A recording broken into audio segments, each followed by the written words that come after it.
Hello, let's get started. Hello, let's get started. So yeah, I forgot to put my face on. That's fine. We are the Legend of Data. So we are back to our data science tutorial series on Monday.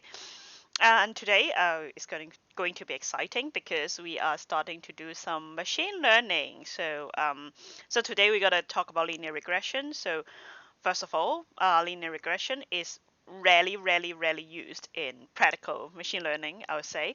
But why do we talk about that? Because, well, it's kind of like a 101 to machine learning, I would say, because, it kind of explains the concept of how we can, have a bunch of data, we have a bunch of data point, and how we can actually make a useful information out of the data. Okay, so so it's kind of like a very simple example, kind of simplifies everything that you do in machine learning in a way that is easier to explain, easier to illustrate. So it's better like to be used as a first case to be introducing, while you're teaching. So that's why if you study any of the data science machine learning courses, they would cover linear regression.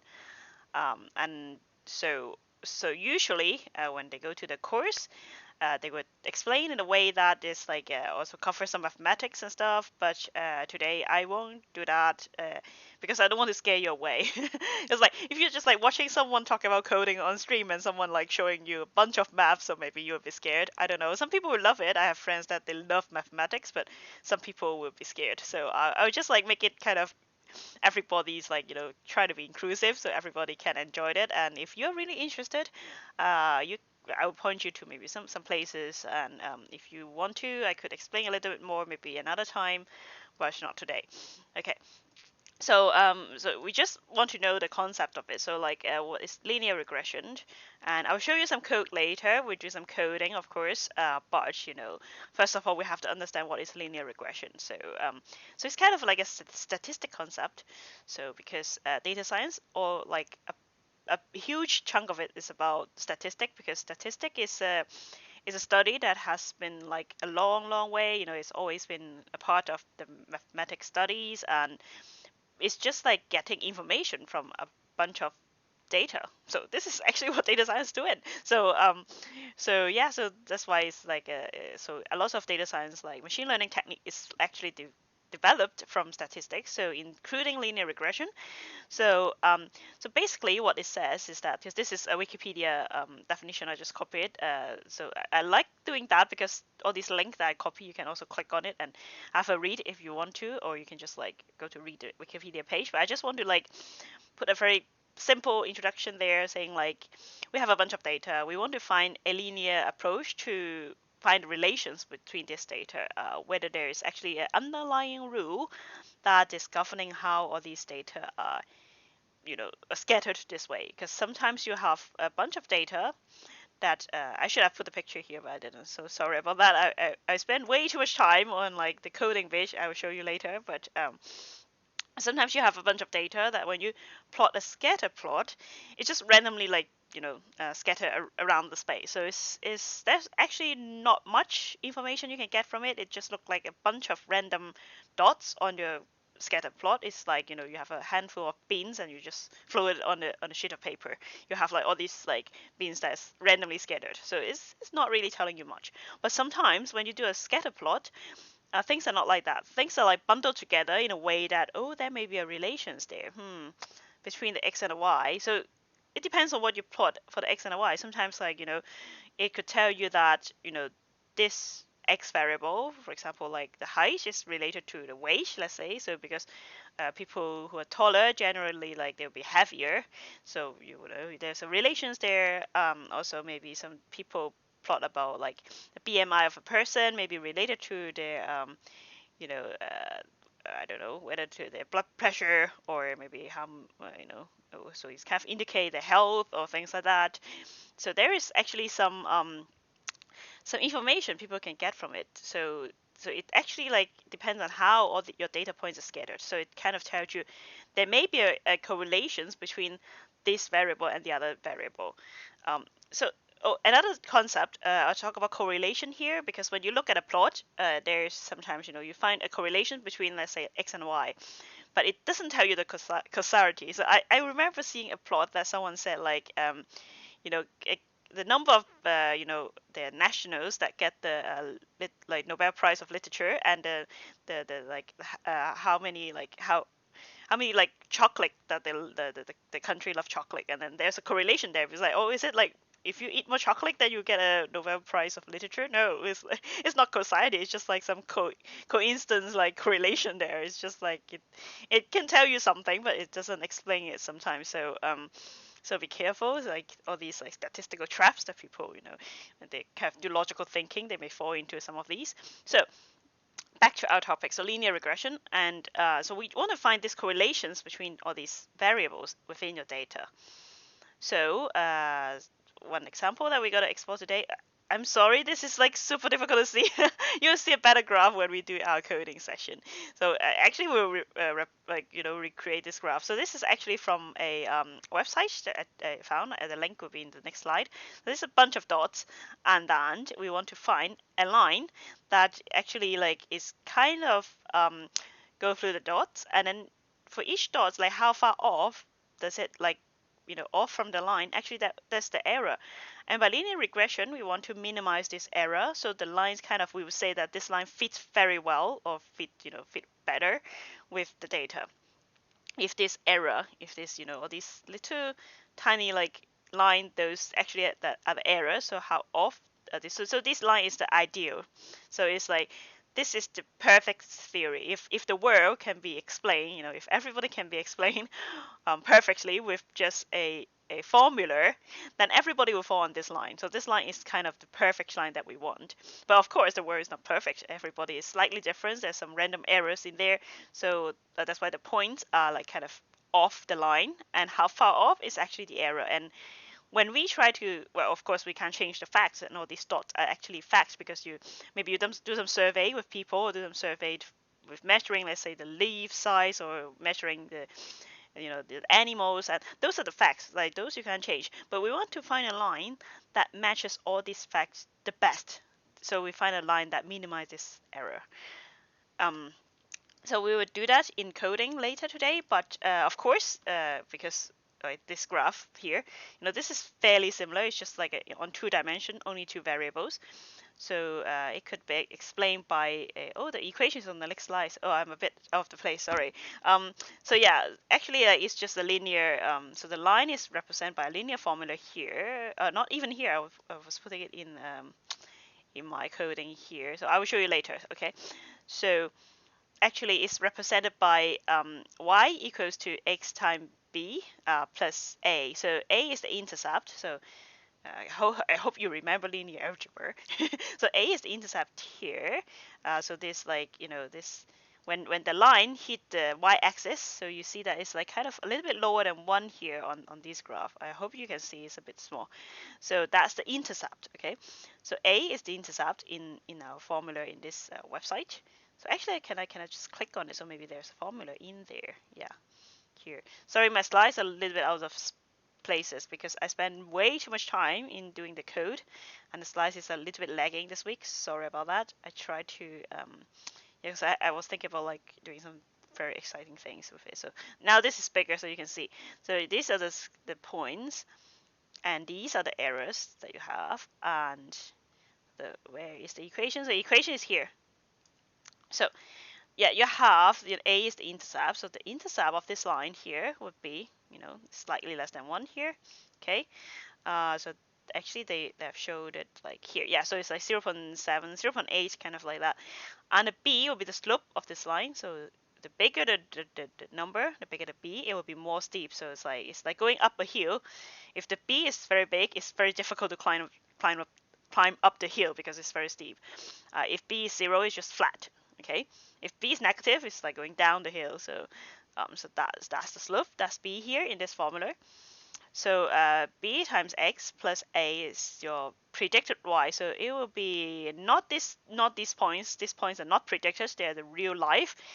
We can't predict them. But the predicted y is actually the point where, the end of this error bar that hits the line. Okay. So We will calculate all that in a bit in our Jupyter notebook, but we just kind of like go through all the concepts here first. And yes, we would be using these example data and try to illustrate that. But well, of course, we solved the problem by coding using Python today. But because it's a straight line, it's fairly simple to solve that problem. So later you will see that when we write the program, we would like this, calculate all these error terms. So basically, this is y minus y dash is basically like all these lines, but some of them pointing up, some of them are pointing down. So generally what we're gonna do, because like if we just add them up, some of them will cancel each other, because if they go down, actually it's like a minus. So they will cancel each other, so we don't want that, because well, the error is kind of like is the sum of these lengths, right? So it should be adding up. It shouldn't be canceling each other. So what we gotta do is like we gotta take a square of it, so it become positive for sure, and then now you can add them up. So that would be the R square is like a way of measuring how off your data are from the line. So it kind of tell also like whether your line fits the data well, because we want the error to be small. If the error is small, it fits better. So yeah, so well, you can solve it by math. So this is just like a reference for you. If you're really interested in how can you get all this like conclusion of how to find the intercept and the slope of it, you can go through the math by yourself. There's a PDF. There's actually I think it's a course in one university. So they kind of have the notes, the presentation by the let's say by the teacher or the professor online, so you can have a look at that.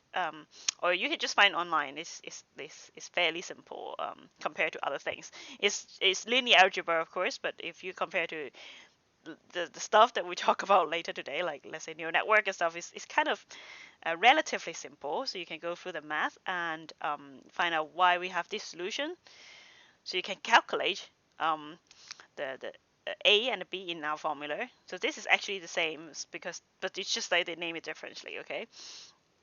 So we can come up with the perfect fit of the line, not perfect, but like the best fit of the line by these formulas, okay? But yeah, like we do it programmatically, because I think that's what people are interested in. The people who are watching are interested in program rather than like doing just like pen and paper mathematic. So let's try doing that. And yep, and okay, so there's lots of web pages that are open. Okay, so let's do some like pandas. Like we just use the stuff that we learned in the past episodes. So we use panda, we use bokeh, and maybe a little bit of matplotlib. Mm, yeah, that's why I covered those like at the beginning of this series of tutorials.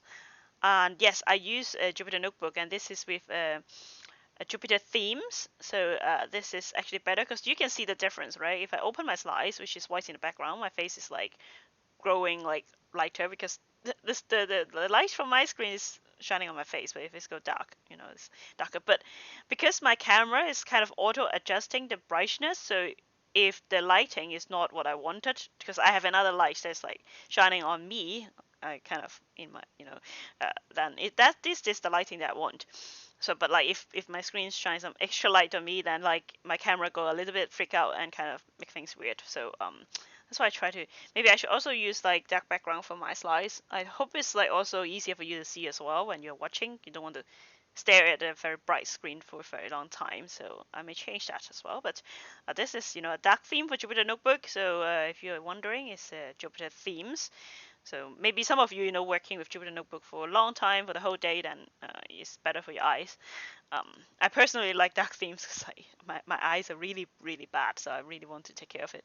Okay, so I put all those data that I showed you before in the slides, the X and the Y, just like in a dictionary here, and put it into the data frame, so you can see that if I run it. Oh yeah, I've done a lot of like things before. So it's like 40 something, but ignore that. So yeah, we have this data here, and we can actually visualize it. So maybe like we can just plot the scattered plot here, so you can see that all these are the dots. Okay. Um, By the way, this is the theme that's made by me, so I'm so proudly using it. Yeah, I kind of like the dark theme, and also with the Ubuntu purple in the background here. Um, yeah, but I have to change the dot to green, otherwise like some colors not very visible. So so well, this is just a bokeh plot, so you can see that all this data kind of like it forms a line that yeah, it kind of forms like, yeah, we want to find that line that's in the website that kind of fits it. So let's try to do that. So this is the A and the B that I get from the website. So I told you. So A is like 0.7, 0.8 ish, and B is 0.4. This is super accurate. They're mathematicians. So yeah. Okay. So first up, we have to calculate the y dash, which is like when we have an x here, 1, 2, 3, 4, 1, 2, 3, 4, 5, and we want to get the y from it by using our equation, this one. Okay, so let's do that. So we would have the y dash. Yeah, can I do that? Maybe I can do that. It's a bit, yeah, weird using the dash in the as a name, the column name. Or maybe I would call it y predict. Uh, yeah, that's better because I really like nervous about using special character in there. Um, And so now we just follow the formula. So we just, do that by. So we have the x, and I would do the, times b. Sorry, I'm a bit tired, so I'm like a bit, I'm a bit like weird and slow because of that. I try to be energetic, but like, okay, so let's print out df and see what it looks like. Oops. Yeah, maybe I can't do, so this is a numpy thing, is it? So I can't broadcast it. Oh no, what's going on? Ha ha ha. So why I said that it's like 20. The shape is 20. And oh, I know why. Sorry. Like, okay, so let me clear my kernel. Because I've run something before and it kind of messes it up. So I really like want to restart it. Yeah, that's why you restart your kernel. I just didn't. So sorry about that. And yeah, let's do this again. I have B, I have A, and run it. And yeah, so now I have to predict. So this is actually calculated from our formula. So you can see that is a bit different from y. So this difference will be the error. So let's calculate the error. So I would have a, let's call this error, okay, be equals to df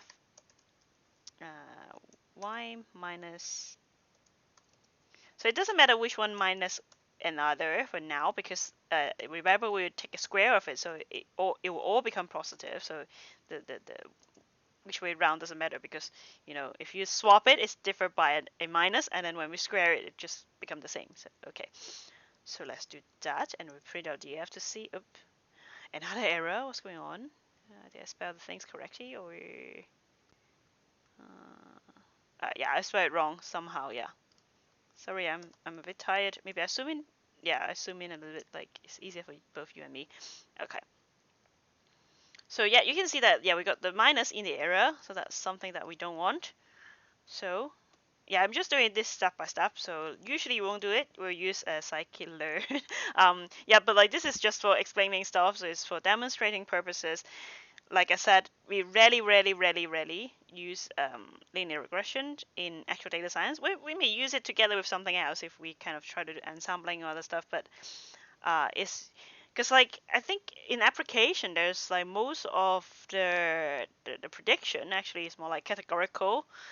So like logistic regression still appears from time to time, but linear regression is quite, it's more for like teaching rather than other things. So yeah, so what was I doing here? So yeah, now we have the error and we want to take a square of it, so error square, SQ, okay, and just do the error and then we just multiply by itself. Yeah, this is how you do it in pandas. And yeah, I think you can just like call apply and then you can like apply square to all of them, but I think this is easier. So yeah, so you can see that now they like it's kind of multiply itself, so it's got error. So the last thing that I want to do is to have the sum of these errors. So I will have the sum of error here.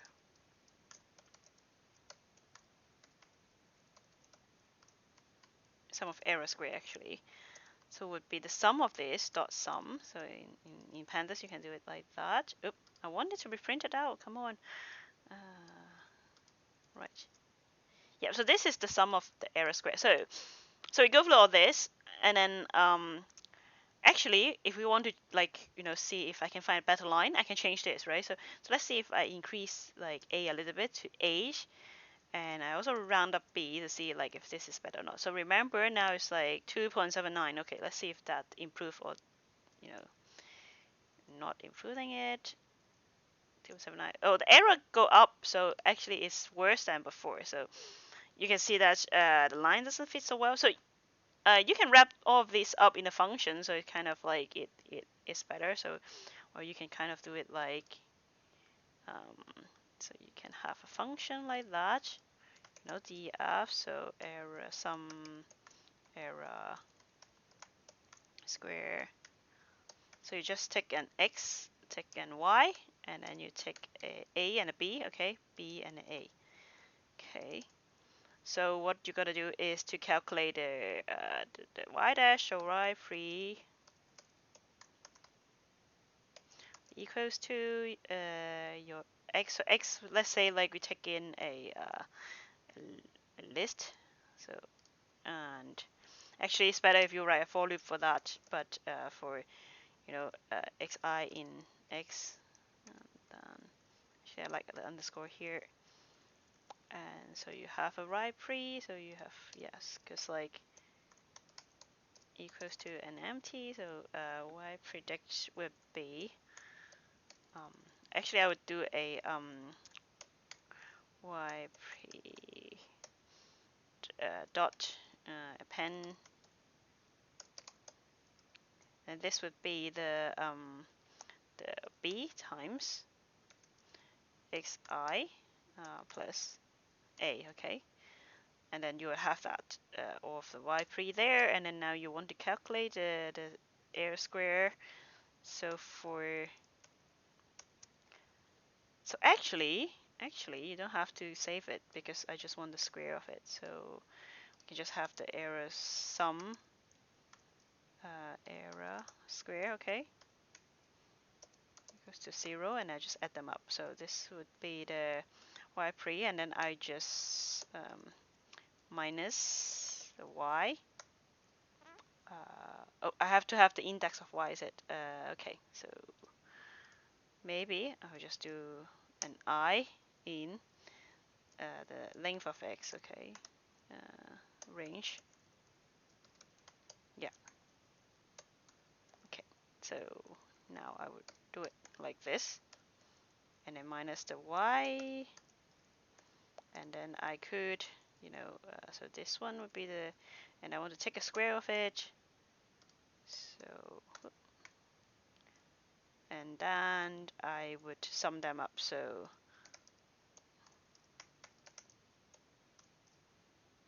square,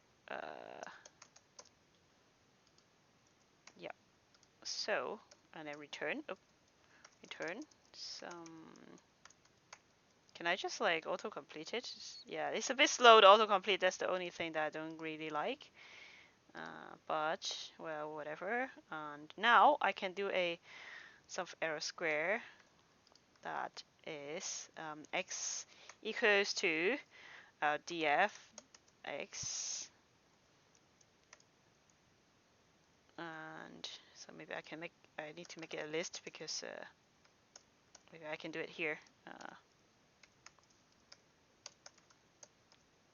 Yeah, and then y equals to, just make sure that it's a list.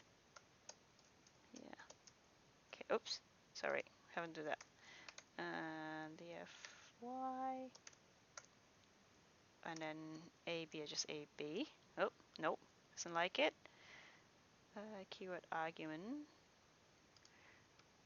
Oh yeah, so maybe I just, yeah, to delete it because, yeah. Yeah, error y, just like I said, there's some typo thing there. yeah, it's painful when I like I'm not like I'm a bit tired and like this is happening. Indexing problem. Oh, it's a capital Y. Okay. Yep. And float and int. Is a float and an int? Oh yeah. What am I doing? I'm definitely tired. I can tell. Okay, so this is the thing that we have exactly the same, and now we can actually change the a and the b whatever we want. And let's say if I want this loop to be 2, and if I want a to be like 3, and it would be so off that it's like super big. Okay, so this is a little functions that we could actually find the line, the sum of error square, and you can just basically put in a line here. Well, maybe let's be more reasonable. Maybe 1 and 0, and well, it's better, but it's still very big. So actually, you can put in a bunch of number here and find the minimum of it.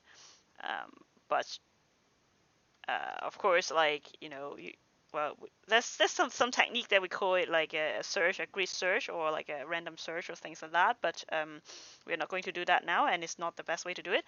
Later, you'll find out that like actually we can use Scikit-Learn to do it. Scikit-Learn, of course, is very optimized. It's like doing a very good job of it. But before that, we gotta visualize what we have done here. So by running like again and again of this function, what am I doing?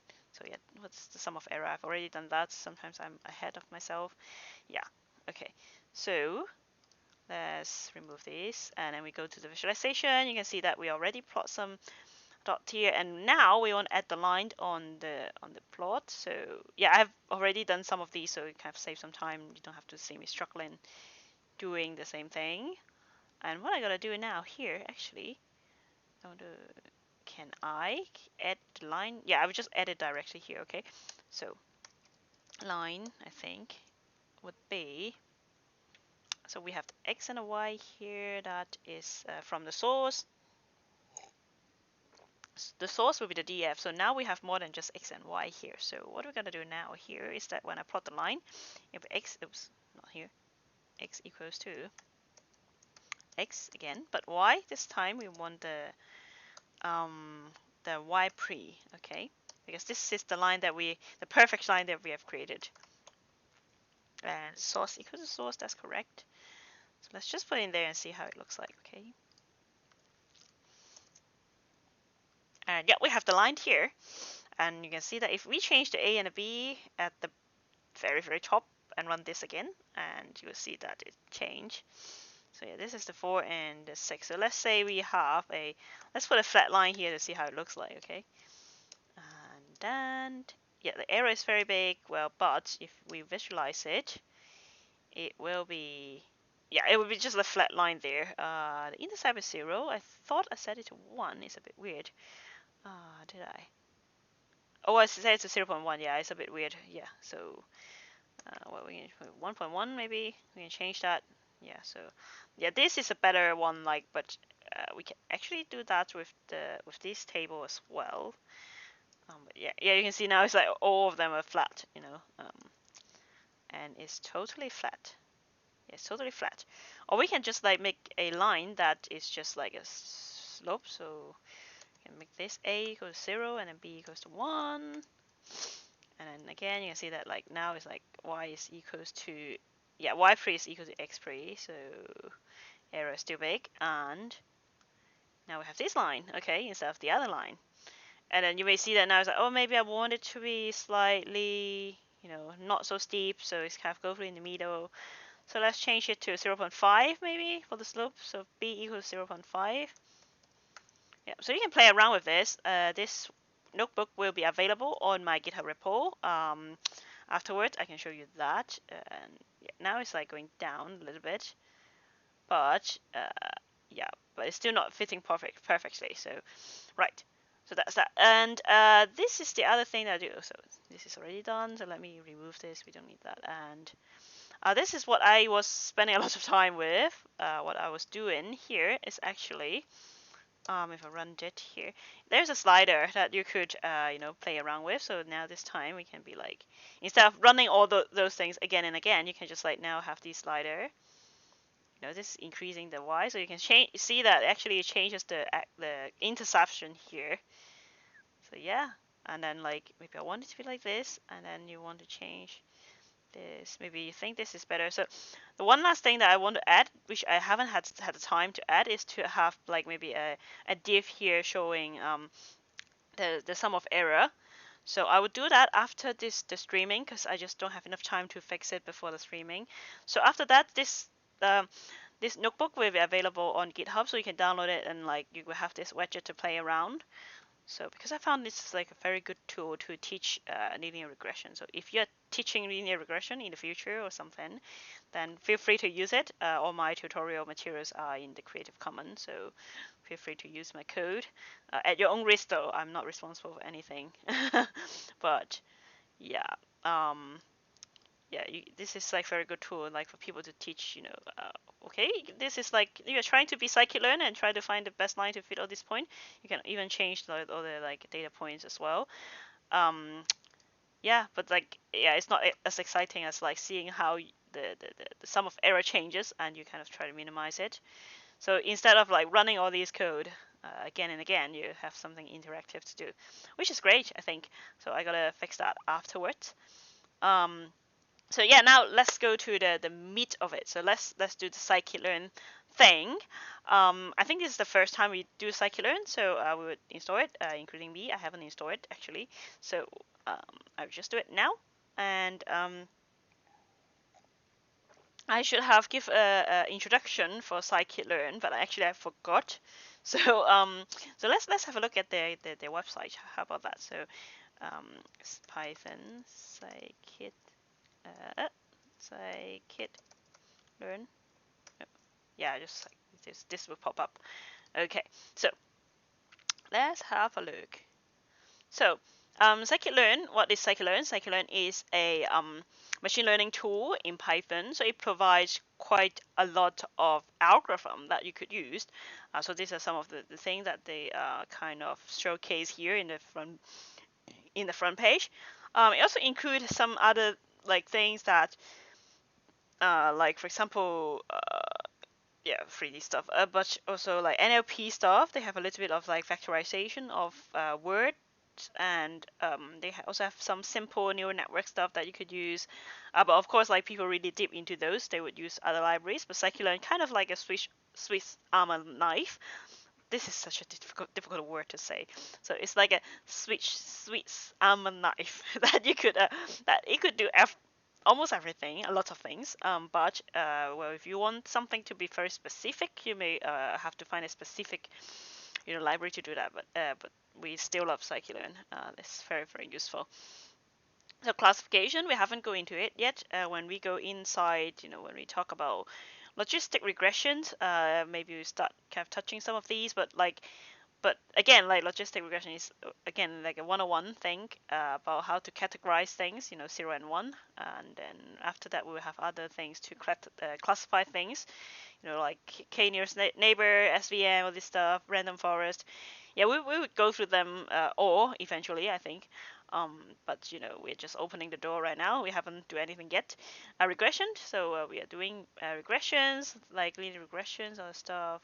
And so yeah, I will go back later. So also clustering.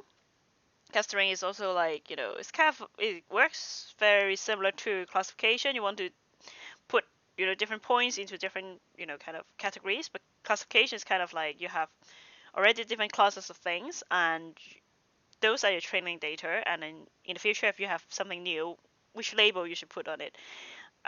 Yeah, it's just a very brief introduction here, and also I will explain what is a training and a test set in a bit.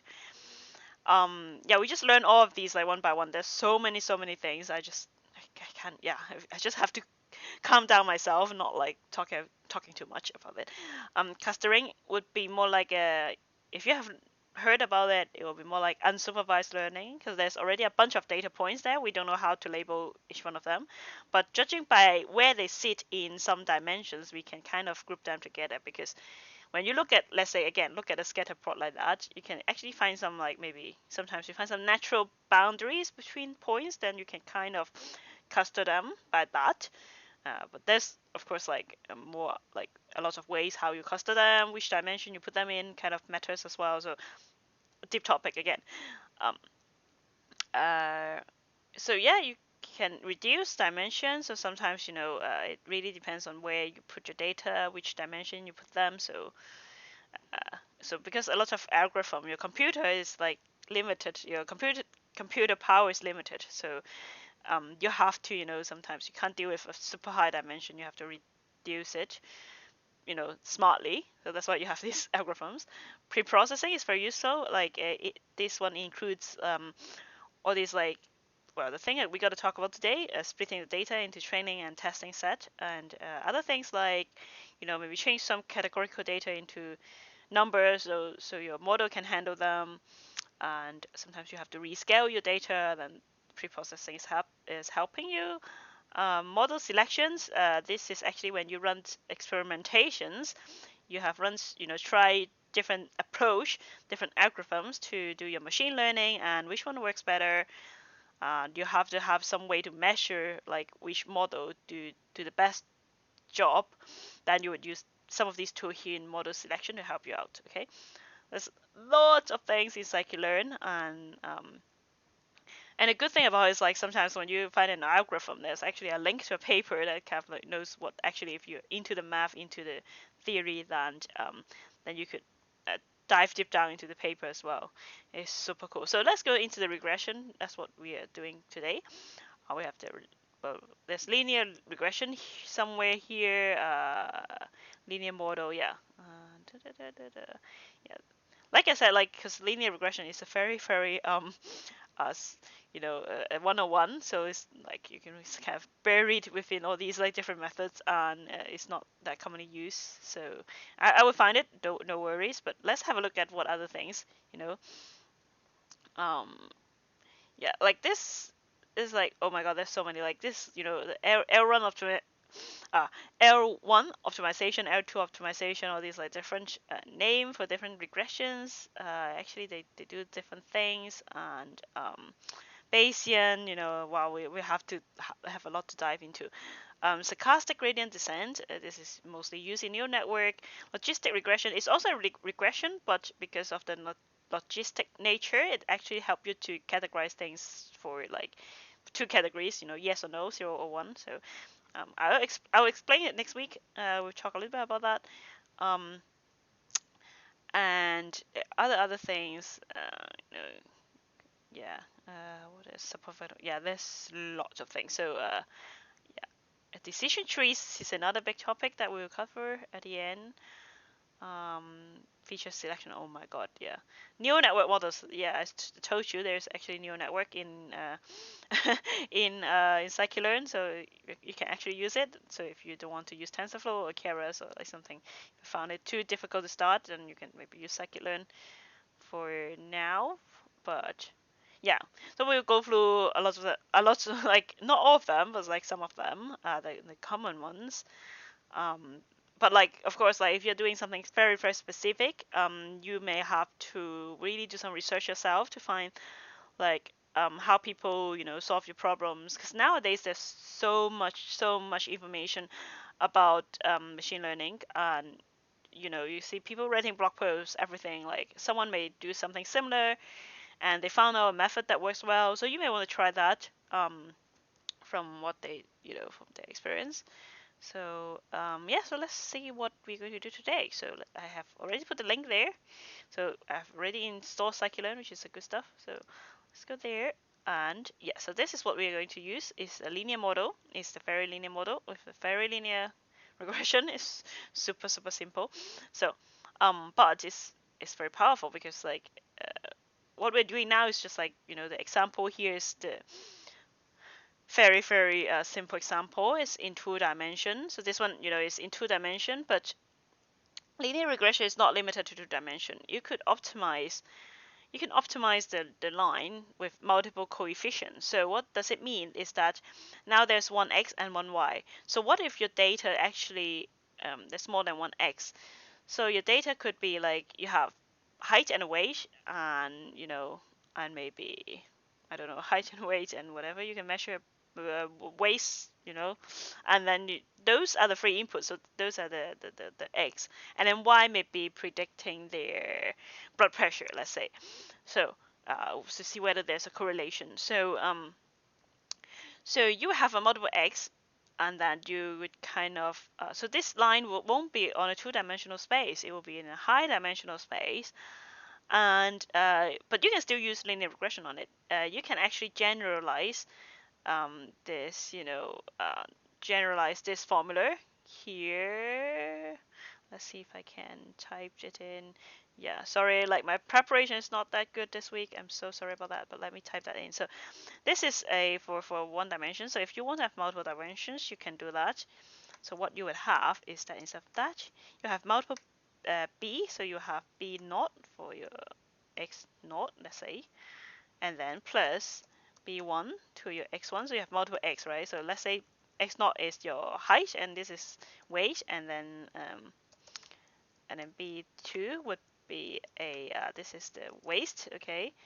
And then plus some constants is an unknown constants. I don't know what is governing your blood pressure, but there is a constant there. Or sometimes what people do is like, actually this is 1, this is 2, so let's make it better. And this one will be b naught, because this is not, it's not related to any x here. So this is a general formula. So you can have many of these x. The general formula for a whoops, I need to make a line here. Yeah, for a linear regression here. So it could be in a high dimensional space. So yeah, so what I'm trying to say is that linear regression is not limited to one x and one y. You can have multiple x's, and so that would be more complicated. So you can't just like solve it by, well, you can still solve it linearly. Like it will require some linear algebra and matrix, manipulation and stuff. But you can do it with Scikit-Learn. You can do it with that this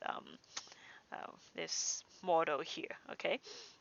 So first of all, we want to import this model. So we're gonna do, because we are just going to use this. I'm just gonna import this here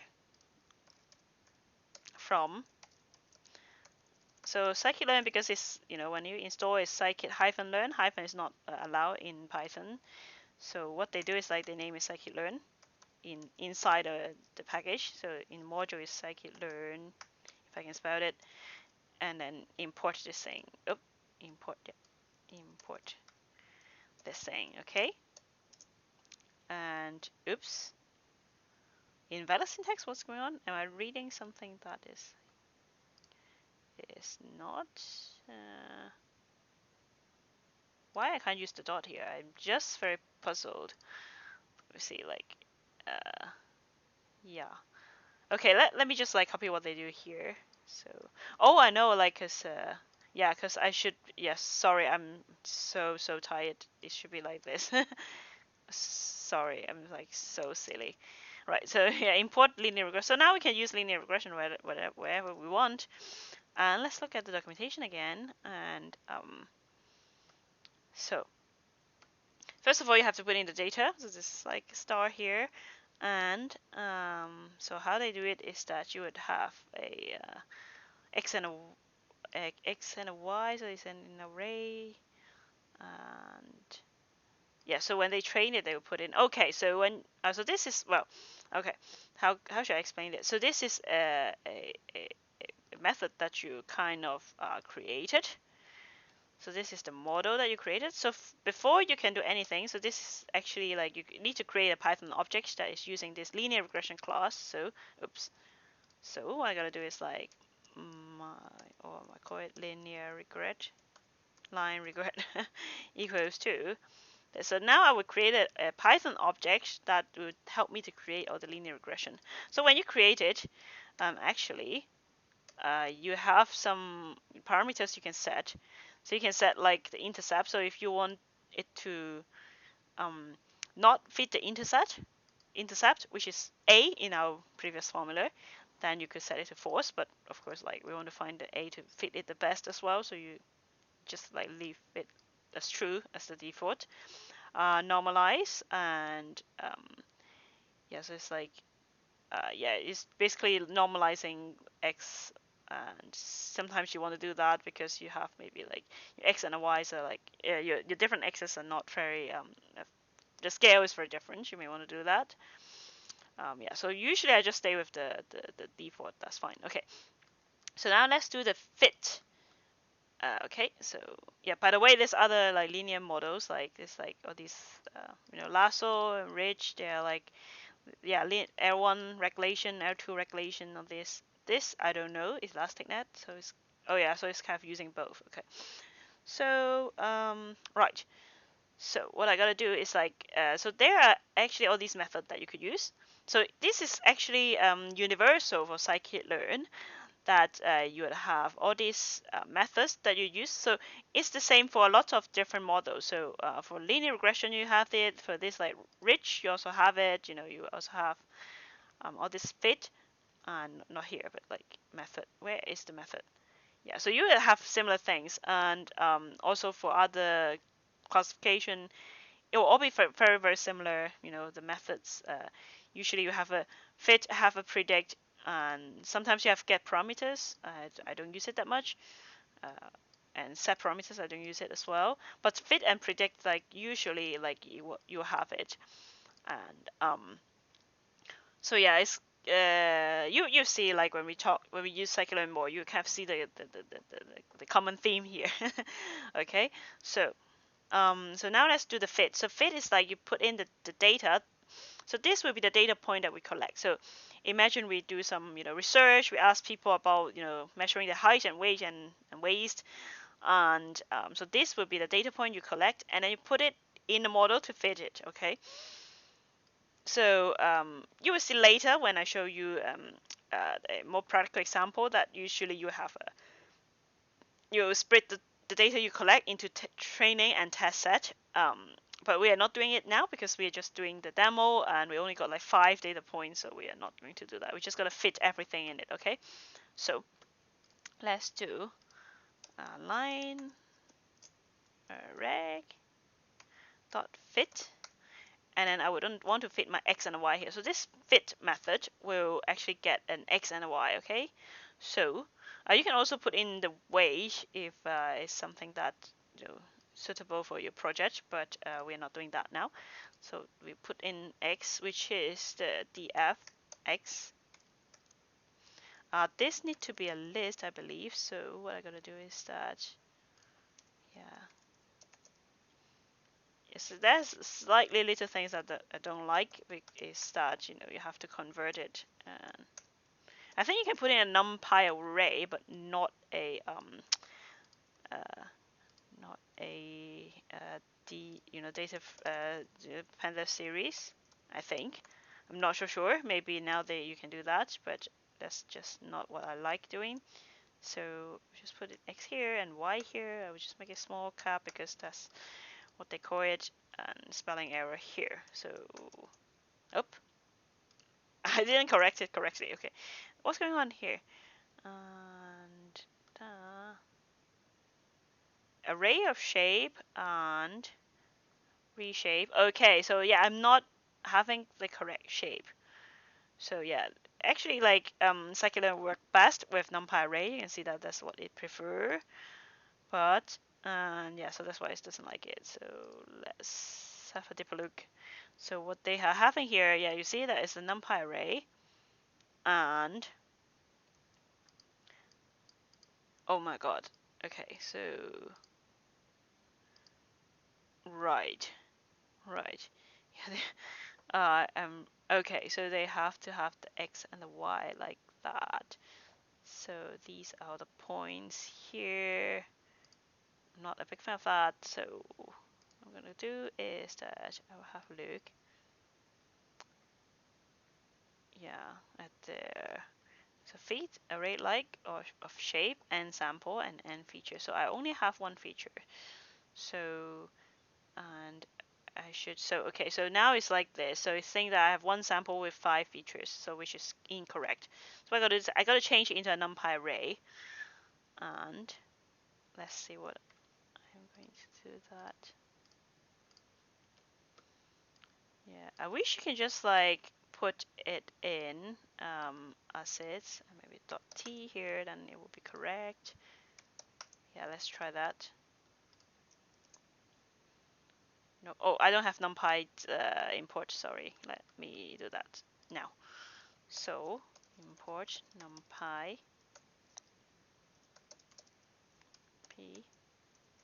Oops. The dimension is still not right. It's really frustrating, man. And 1D array instead. Expecting 2D array. Oops. Why? Let me have a look again. So, y is array like of shape. Okay, so this one should not be a 2D array, is it? Cast to XD type if necessary. Target values, yeah, should be just a list. And so this one should be just like this. No. Yeah. Why? Because like, it's really frustrating, man. Or I just like recreate this thing, you know, NumPy array. So like it's a list within a list. So there's two values here, 1, 1, 1, 2, 1. So this is because this has got multiple x here. You can see. And I only have one, but I've transposed it, so it should be correct. So let me print it out and see it, like how it looks like. And yeah.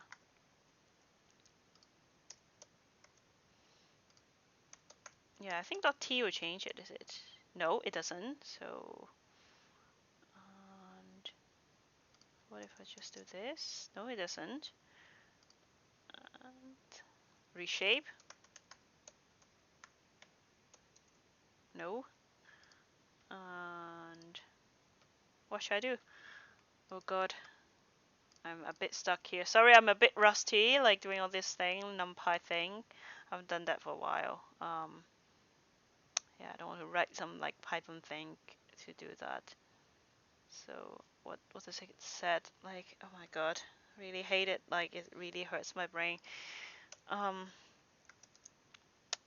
Right, so it uses reshape -1. Yeah, maybe I'll just do this to see if it works. Or I will have to look up the NumPy reshape documentation. Okay, so it's doing something right now. So it fits, and then hopefully that is fitting. And what I can do now is I can get the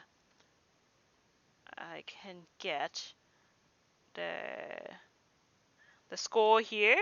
The score will be actually like how well it fits, because like I said, the line won't be perfect, you know. So the score actually it can tell you how well the best line is fitting at the moment.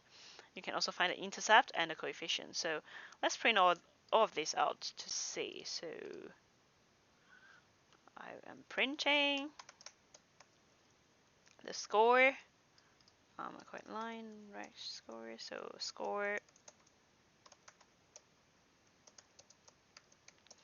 and then I'm printing the what am I printing? I'm printing the coefficient and the intercept. So this is just calling. So this is actually an attribute inside the object here.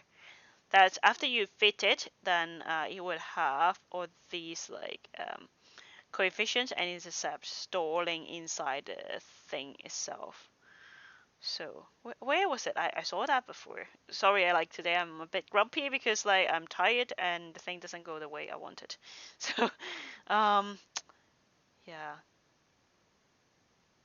Yeah. These are the methods. So yeah, like where are you hiding all the attributes, man? Oh, here, yeah, attributes. So yeah, you have the coefficients and also the intercept. So these two are the most useful one. The others like you know, the rank, and it's not that much useful because like we don't have the dense x. So yeah, so let's print this one. So this one would be the coefficient of it, and here. Okay, and what else do we have? So maybe I want to break the line here because I don't want it to be super long. And here as well. And what else? We have the intercept, yes. So let's do the intercept as well. So yeah, just copy this.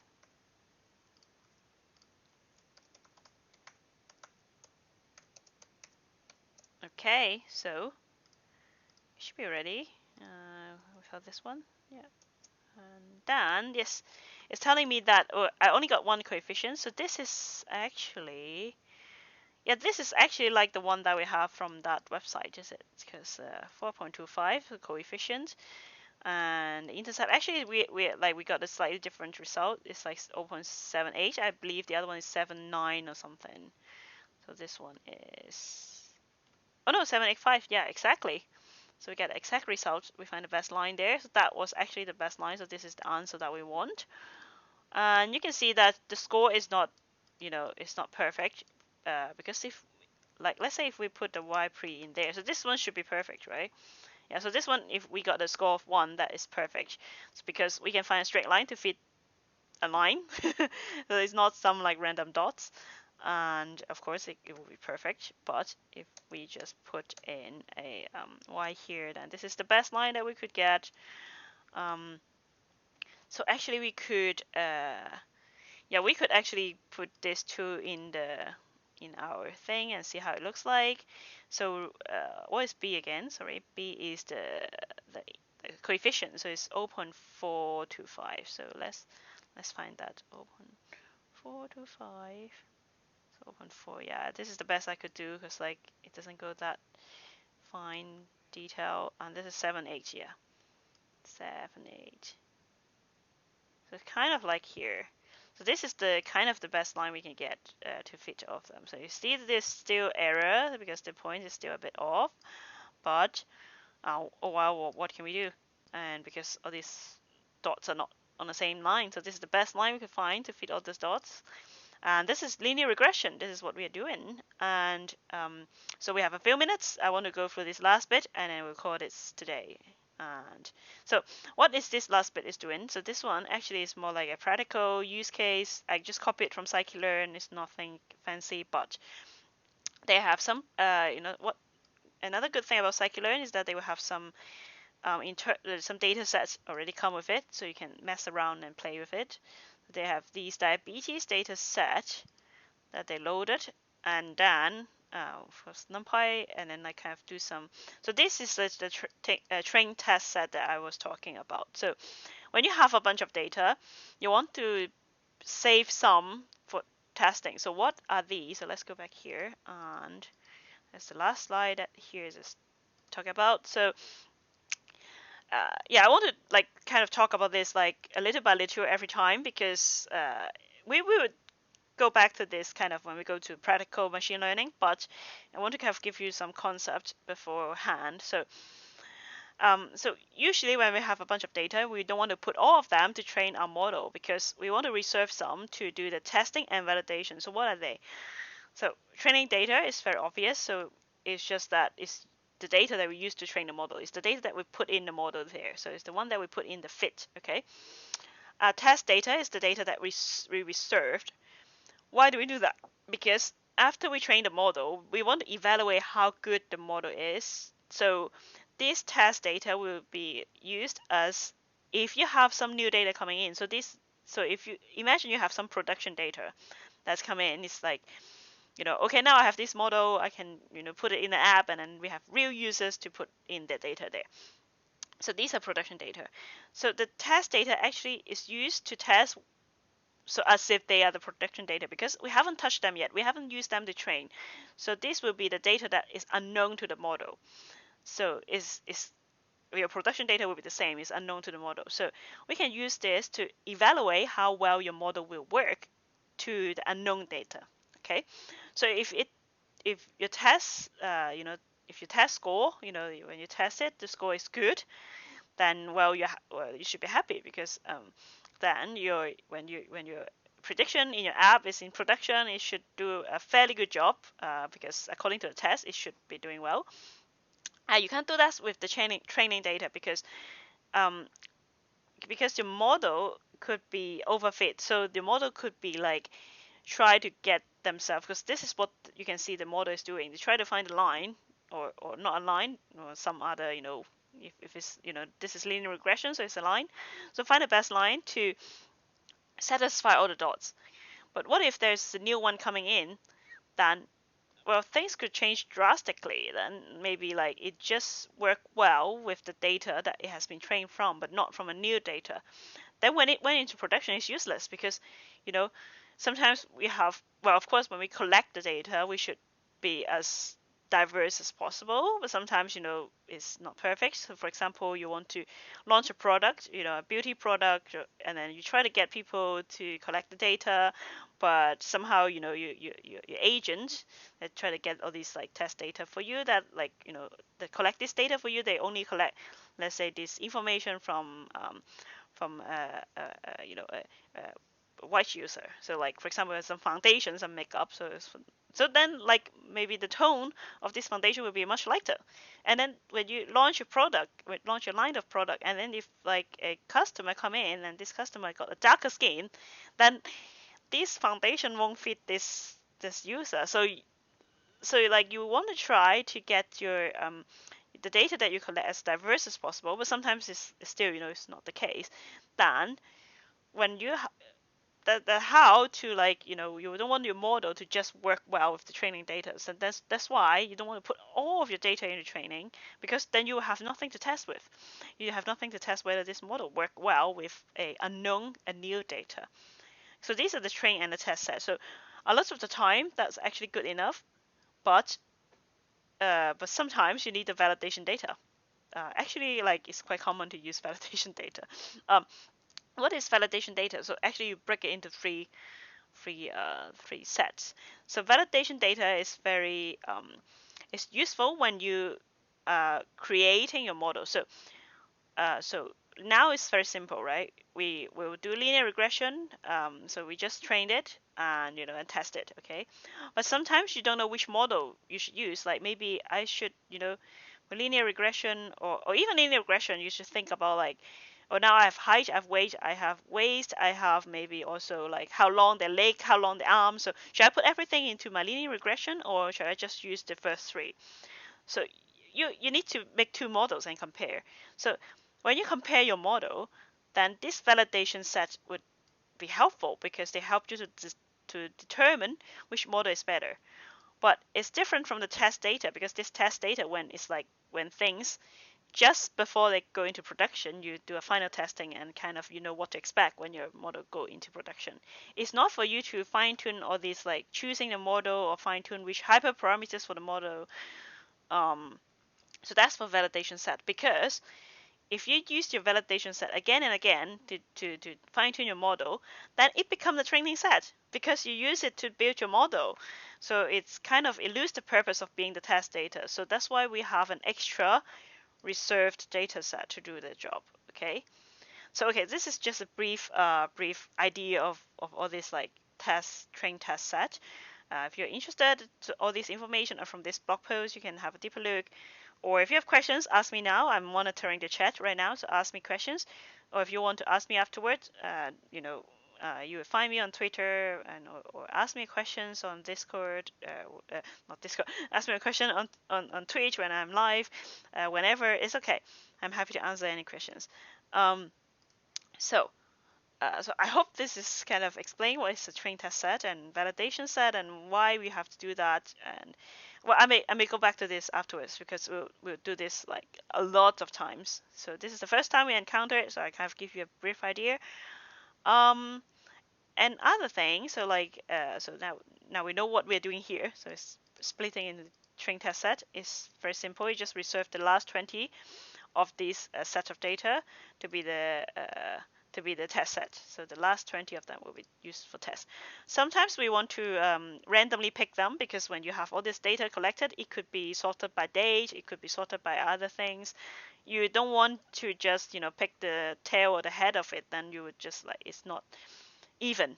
So sometimes you want to randomly draw them. Sometimes you don't. When your data is supposed to, the timestamp is actually important. If it's a sequential data, you don't want to randomly draw them. You want to do something like this, just pick a chunk out. You want to keep the sequence of your data. But but not in this case. I think it's just a bunch of people that they're sampling. So so a random pick would be better. So maybe next time, or like some other time when we use the Scikit-Learn, there's actually a train test split. There's a method to do that, but not in here, so we don't have time to cover that. So we'll do it next time. So we split them and put them into linear regression, and then we fit them. Afterwards, we can do a prediction. So that's why I put this example here. Then it shows that you could do a prediction on your on your on your model that you have trained here. Okay, so you will get a bunch of prediction from your predict method, and then afterwards you can calculate the mean square error here, and then it's basically like what we are doing with the error. And you can also get a score. So these are the ones that is from the model selection session. It's a metric, so help you to measure how well your model is doing. So there's a lot of different measures. That's also another topic that's worth its own tutorial. So I won't go too deep now. And then this is just like putting it into a Matplotlib graph. So let's run it. Hopefully it runs. And yeah, so this is the output of that. So well, you can make it into bokeh like what we have done. You can also be Scikit-Learn, that if you slide this yourself, you're actually doing manual Scikit-Learn, but of course Scikit-Learn can do it faster. So yeah, I think that's it today. Sorry that it's not too organized today, because I'm just like a bit I'm too busy, organizing Python, and also, there's lots of things going on recently. So, but I will still want to run this tutorial without like too much of a break, because I just want to keep this regular. And so next week we'll be back up. We'll be talking about logistic regression. So, so if you are a viewer for Meet Pi, we won't have Meet Pi this Wednesday, because both Lace and I are in the organizing committee of Python. We'll be super, super, super busy. So we just like decided to take a break this week on Meet Pi. But I'm trying to stay on with my tutorial. On Friday, I could try to also do the World of Warcraft. I think that's okay. And also like Sunday, I'll still do the Python 0 to Hero. I think I can manage, but like Friday, I'm also giving a talk in EuroPython, so hey, that would be interesting. But yeah, but that's good. That's what I love doing, actually. I love doing this. I learn a lot myself as well. I have fun building that little widgets, things that again this will be available later today, and when I have time to add the last bit that I want to add to the widget, I would upload it to my repo. Okay, I promised to show you my repo. What am I doing? Okay, so if you go to GitHub, and come on, GitHub. Okay, so if I go to my legend of data, so yeah, so my username is Chukting, Chukting, and this is my repo. So yeah, it's Creative Commons, so feel free to use anything that I post in here. But use at your own risk. Oh, I forgot to put the vis for it last time. Sorry about that, but I will do that, I promise. So yeah, all of the Jupyter Notebook will be here. So feel free to grab this one that I created today to have a play, especially the one with the widget. I'm so like proud of this. I think this will be very, very useful.